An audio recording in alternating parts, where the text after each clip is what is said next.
प्रखंड शिक्षा प्रसार पदाधिकारी शिव कुमार सिंह जी आज सेवानिवृत्त हुए हैं। पूरे 60 साल की शिक्षा के क्षेत्र में सेवा देने के बाद आज सेवानिवृत्त जब हुए तब सब शिक्षा परिवार द्वारा एक कार्यक्रम आयोजित किया गया, विदाई समारोह आयोजित किया गया, जिसमें जिला शिक्षा पदाधिकारी बतौर मुख्य अतिथि शिरकत किए। उस कार्यक्रम आयोजित हमारे साथ पहले हम शिव कुमार जी से बात करेंगे। 60 साल सरकारी सेवा में अनुभव शेयर करेंगे संक्षेप। 30 नवंबर 2021 को मैं सेवानिवृत्त हो गया हूं। आज शिक्षक समुदाय के द्वारा विदाई कार्यक्रम रखा गया था। सभी शिक्षक बंधुओं को मेरा एक संदेश रहा है, आग्रह रहा है, निवेदन रहा है कि अपने कार्यों को सही तरीके से ससमय पूरा करने का प्रयास करें। ईमानदारी पूर्वक अनुशासित रह करके अपने कार्यों को निभाएं।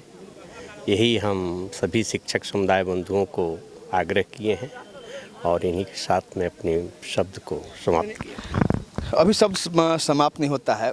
उस दरमियान, उस कालांतर में आप शिक्षा की सेवा में आए थे, जब बहुत सुविधाएं नहीं थी, स्कूल में भवन नहीं हुआ करता था, लोग दूसरे को सहारे में और घर में पढ़ा करते थे, पढ़ाई होती थी। ऐसे हालात में आप उसमें बतौर शिक्षा पदाधिकारी बने थे। उसके बाद किस तरह परिवर्तन हुआ, कितना मुश्किल दौर हुआ करता था उस दरमियान? सड़कें नहीं होती थी, गाँव में जाना होता था। झारखंड में मेरा पदस्थापन प्रखंड शिक्षा प्रसार पदाधिकारी विश्रामपुर दक्षिण के रूप में हुआ। उस समय पूरा विश्रामपुर प्रखंड अन्य गतिविधियों से जल रहा था। फिर भी मैं पैदल चलकर, चूँकि सवारी हुआ नहीं करता था, बस पकड़ते थे तो ट्रेन रूट से पहुंचते थे वापस, और ट्रेन पकड़ते थे तो बस रूट से वापस आया करते थे। यही एकमात्र साधन था। और पैदल चल करके विद्यालयों को प्रतिदिन प्रायः महीना में 30 से 35 विद्यालय मैं निरीक्षण किया करता था, और पैदल चल करके यहाँ के बाद मेरा पदस्थापन लोहरदगा हुआ। सुदूरवर्ती प्रखंड सेन्हा, मुंगो और सेरेंगदार का पार्ट जो पहाड़ी क्षेत्र है, उस पहाड़ी क्षेत्र के ऊपर भी लगभग 300-400 मीटर ऊंचा स्थान पर भी 40 से 45 विद्यालय हुआ करते थे। एक समय ऐसी स्थिति आई कि कुछ लोगों ने यह कह दिया कि लगता है कि उन लोगों का शिव कुमार बाबू को किसी से सांठ-गांठ है, इसीलिए उस पहाड़ के क्षेत्र में भी चले जाते थे। मैं इसका जोरदार खंडन किया और मैं कहा कि नहीं, मैं काम करता हूँ, मैं समाज के बीच जाता हूँ, बच्चों के बीच जाता हूँ, अभिभावकों के बीच जाता हूँ, और इसका मुझे जो भी कहा जाए, लोग मुझे स्नेह से बुलाते हैं, मैं जाता हूँ और काम करता हूँ। उसके बाद रनिया जैसे सुदूरवर्ती क्षेत्र में मेरा पदस्थापन हुआ। रनिया का नाम आप सबों ने सुना भी होगा।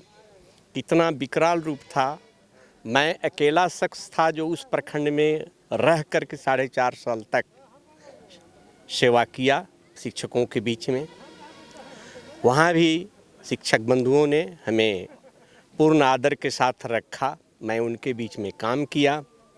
उसके बाद एक अच्छा सुअवसर मिला। धनबाद प्रॉपर धनबाद 1 में प्रखंड शिक्षा प्रसार पदाधिकारी के पद पर मैं कार्य किया, और वहाँ पर भी मैं जितनी हमारी क्षमता थी मैं उसे उजागर करने का प्रयास किया। पुनः मेरा पदस्थापन हजारीबाग के चौपारण प्रखंड में हुआ। वहाँ भी कुछ ऐसे क्षेत्र थे जो सुदूरवर्ती थे, जंगली क्षेत्र में थे, फिर भी वहाँ मैं काम किया। और आज मैं मेराल की धरती पर, चूँकि मेराल मेरा जाना पहचाना पूर्व से रहा है। जब मैं विश्रामपुर में था तो मझियाओं के भी प्रभार में 1.5 से 2 वर्ष तक काम करने का अवसर मिला था, और आज मैं मेराल से 30 नवंबर 2021 को सेवानिवृत्त हो रहा हूं। यही मेरी यहाँ पर जो भी शिक्षक हैं, क्या कहना चाहेंगे? किस तरह शिक्षा को आगे बढ़ाना है, लोगों बच्चों को शिक्षित करना है? कोरोना काल 2 साल गुजरा है, बच्चे शिक्षा से वंचित रहे हैं, पढ़ाई से। आज भी वो बच्चे स्कूल नहीं आ पा रहे हैं जिनको आना जरूरी है, जिनको बुनियादी शिक्षा देनी जरूरी है। जो स्थितियां भी है कोरोना काल में, अभी हम लोग डिजिटल माध्यम से बच्चों को शिक्षा ग्रहण करने का प्रयास किए। दिखते तो है बच्चों के पास, उनके अभिभावक के पास मोबाइल सुविधा है नहीं, फिर भी हमारे शिक्षक बंधुओं ने बहुत अथक प्रयास किया है। बहुत सारे विद्यालय ऐसे हैं जो उदाहरण के स्वरूप में हैं, जिन्होंने घर घर जाकर बच्चों को जगाने का काम किया है, अपने ही मोबाइल से काम करने का प्रयास किया है। उसी कड़ी में एक हमारे प्रखंड के एक विद्यालय है, उत्क्रमित मध्य विद्यालय दलेली, जहाँ पर वर्तमान शिक्षा पदाधिकारी ने आग्रह किया कि हम वहाँ जाएंगे और जा कर के वहाँ देखेंगे कि क्या स्थितियाँ हैं। जब मैं दलेली गया तो वहाँ के सारे शिक्षकों से शिक्षा पदाधिकारी महोदय के द्वारा बताया गया कि क्या ऑनलाइन क्लास करते हो, क्या तुम लोग कर रहे हो, नहीं कर रहे हो, यह हमें बताओ। सभी शिक्षकों ने अपना अपना मोबाइल सामने रख दिया और कहा कि सर हम लोग ऑनलाइन क्लास करते हैं, हमारे साथ ये गतिविधि है, देखा जाए। उन्होंने देखा, जांचा। जिला शिक्षा पदाधिकारी का आग्रह हुआ कि एक बच्चे से बात कराइए। वहाँ के प्रधानाध्यापक के द्वारा तुरंत एक बच्चे से बात कराया गया। उससे भी बात करके जिला शिक्षा पदाधिकारी महोदय बहुत प्रभावित हुए। तब उन्होंने कहा कि एक अभिभावक से बात कराया जाए। उन्होंने भी अभिभावक से बात कराया तो उससे भी प्रभावित हुए। इस तरह कुछ ऐसे भी बहुत सारे हैं, खोरीडी है, वो कन्या मध्य विद्यालय है, बाना है, इस तरह के बहुत सारे विद्यालय हैं जहाँ पर सुविधा विहीन होते हुए भी बच्चों को शिक्षा का अलख जगाने का प्रयास हमारे शिक्षक बंधुओं द्वारा किया गया। और अभी भी हम ऐसा देख रहे हैं कि हमारे मिराल प्रखंड में शिक्षक बहुत जागरूक हैं। सिर्फ उन्हें मार्गदर्शन करने की ज़रूरत है।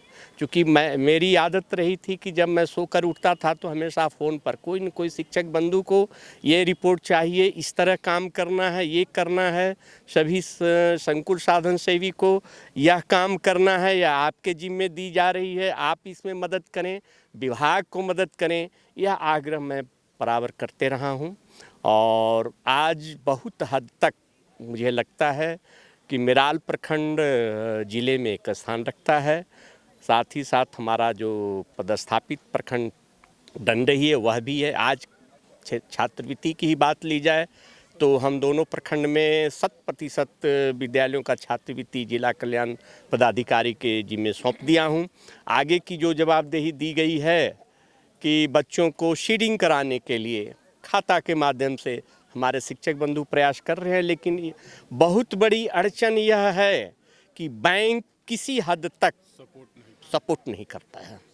और इसका मैं खुद उदाहरण हूँ कि पिछले वर्ष मैं कई बैंकों में गया भी, ब्रांच मैनेजर मेरे आवेदन को लेने से इनकार कर गए। जब बैंक मैनेजर हमारे आवेदन को लेने के इनकार की तो आप समझ सकते हैं कि हमारे शिक्षक बंधुओं का क्या हाल रहा होगा।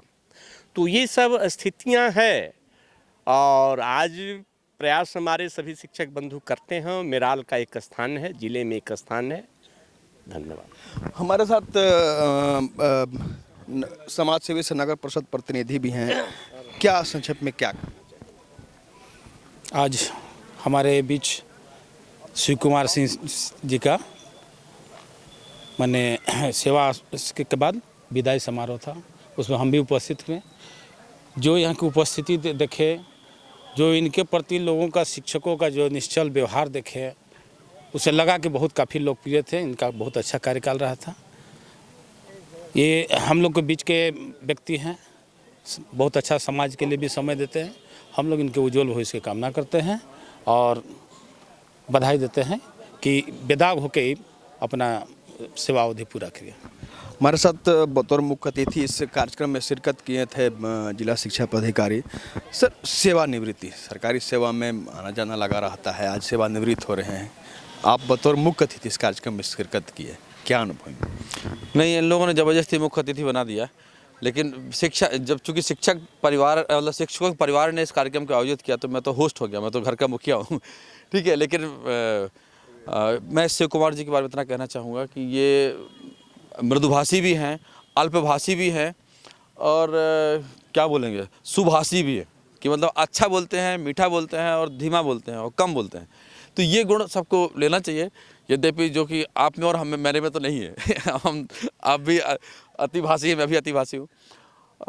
इनके साथ जो 6 महीने का जो दौर मैंने देखा है, इनके अंदर कर्मठता जो है निश्चित रूप से इनकी दिनचर्या का हिस्सा है। 1-2 बार ये कुछ इनका एग्ज़ाम जैसा माहौल आया कि जब मुझे लगा कि कुछ इनसे एकदम थोड़ा अनुशासनात्मक इनको आदेश वगैरह दिया, तो लगा कि नहीं, मेरी जो सोच है वो गलत है। ये व्यक्ति दूसरों के लिए एग्जाम्पल है। हमारे पास और भी ज़िले में अन्य प्रखंड शिक्षा प्रसार पदाधिकारी हैं, सारे लोग अच्छे हैं, लेकिन ये गुण जो इनमें है, जो एक शालीनता वाला, एक जो सज्जनता वाला है, बाकी मैंने अन्यत्र नहीं देखा है। और मैं इनके अच्छे स्वास्थ्य की कामना करूंगा, अच्छे भविष्य की कामना करूंगा। दूसरा, जो इनका सेवानिवृत्ति हुई है, तो मैं तो इनसे कहना चाहूँगा कि आपकी अब सेवाओं का दायरा बढ़ गया है। अभी आप बंधे हुए थे तो आपकी सेवानिवृत्ति नहीं हुई है, सेवा समृद्धि हुई है। और जिस प्रकार से ये बेदाग होकर के सेवानिवृत्ति इन्होंने पाई है, हम सारे जितने पदाधिकारी हैं, सबका ये सपना होता है कि हम लोग एकदम बेदाग होकर के निकले। तो जो हमारे सहकर्मी हैं, उन सबको भी मैं शुभकामना देता हूं कि इसी प्रकार से काम करें। और जो यहाँ पर आयोजन किया, इतना भव्य तरीके से किया, तो जो आयोजक मंडली में जितने सदस्य थे, हमारे शिक्षकगण थे या इनके सहकर्मी थे, मेरे सहकर्मी थे, उन सबको मैं साधुवाद देता हूँ। और मुझे बुलाया आयोजकों ने, इसलिए मैं धन्यवाद देता हूँ। बहुत सही बात है। सरकारी सेवा वह काजल की कोठरी है जिसमें बिना दाग लगे सेवानिवृत्त हो जाना, यानी रिटायर हो जाना, बहुत बड़ी बात होती है। शिव कुमार जी बेदाग छवि के साथ सेवानिवृत्त हुए हैं। निश्चित रूप से सेवानिवृत्त इनसे नहीं कहा जाएगा। जिस तरह जिला शिक्षा पदाधिकारी संजय जी ने कहा कि सेवा की समृद्धि हुई है। आप जब जहां अपने घर में रहेंगे, जिस तरह पद पर रहते हुए, सरकारी सेवा में रहते हुए आपने शिक्षा में आगे बढ़ोतरी करने का प्रयास किया है। आप जहां भी रहें, एक तरफ जहां हम यह शुभकामना देंगे कि उज्जवल भविष्य की, दूसरी ओर आपके साथ आपका अनुभव का लाभ वहां के बच्चों को मिले, यही हम कामना निश्चित रूप से करना चाहेंगे। कैमरा मनीष सहयोगी सोनू के साथ आशुतोष रंजन, बिंदास न्यूज, गढ़वा।